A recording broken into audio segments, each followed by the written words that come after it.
ምንድነው ወንድሜ ምንድነው ምን አደረኩኝ ምን አደረኩት ትላለህ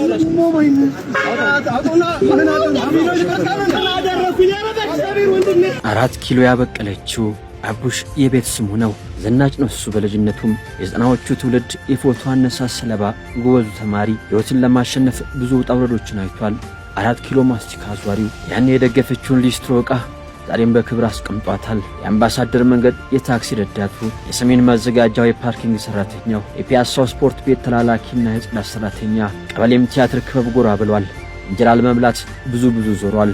በብዙ ሙያ ቀዳዳዎቹን ለመድፈን ጥሯል። መምህርነት ህልሙ፣ የኮቶቤው መምህር፣ የማይክሮሊንኩ አካውንታንት፣ ስለ ህልሙ በነጻ ቀጠሩኝ ብሎ ለኢቲቪ ደብዳቤ የጻፈው ህልመኛው ወጣት ጋሽ ውብሸት ወርቅ ቀለማው ጋር ተመላልሶ ስለ ማስታወቂያ ብዙ ልምድ ቀስሟል። ስለ እናቱ ቢያወራ የማይሰለቸው የዋት መልኳን፣ ግርማ ሞገሷን፣ ዘበናይ ነበረች እኮ ሰላምዬ፣ እኔን ያላባት ስታሳድግ መልኳን ያጣች እናቴ፣ ይቿት የኔ ጀግና፣ የዋት በ6 ወሬ ከጉልበታ ላይ አውላኝ ጉልበቷን ያጣች ብሎ ዛሬም ጥሏት መውጣት ዳገት የሆነበት በ60ኛ ልደት በዓሏ ላይ ሰርፕራይዝ ያደረጋት ካባ ደርቦ ዳግሜ ሞሸራት አበባ ያስበተነላት በርካቶች በታደሙት ዝግጅት በእንባ ያመሰገናት እጁን ነክሶ ስለ እሷ በእንባ የተናገረ ሶፊ የእናቱ ልጅ የባቡል ኬሩ የበጎ አድራጎት ድርጅት መጀመሪያው ጎብኚ ጋዜጠኛ ስለ በጎነቱ በወረቀት የተመሰከረለት ታዋቂ ሰዎችን ወደዚህ ደጅ የሰበሰበ ስለ መልካም ስራው ተቆሞ የተጨበጨበለት ጋቢ የሚደረብለት አምባሳደሩ የሙያችን ተምሳሌታችን ኢቲቪ ገብቶ ህልሙን የኖረ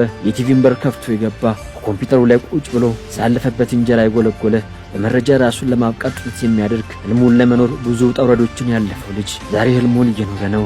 የቲቪ ስቱዲዮ መመላለሻው ነው። የእሁድ መዝናኛ ወንበር የሚጠብቁት ባለ አስተማሪ ታሪክ ባለቤቱ ጋዜጠኛ ሶፎንያስ ዋሲሁን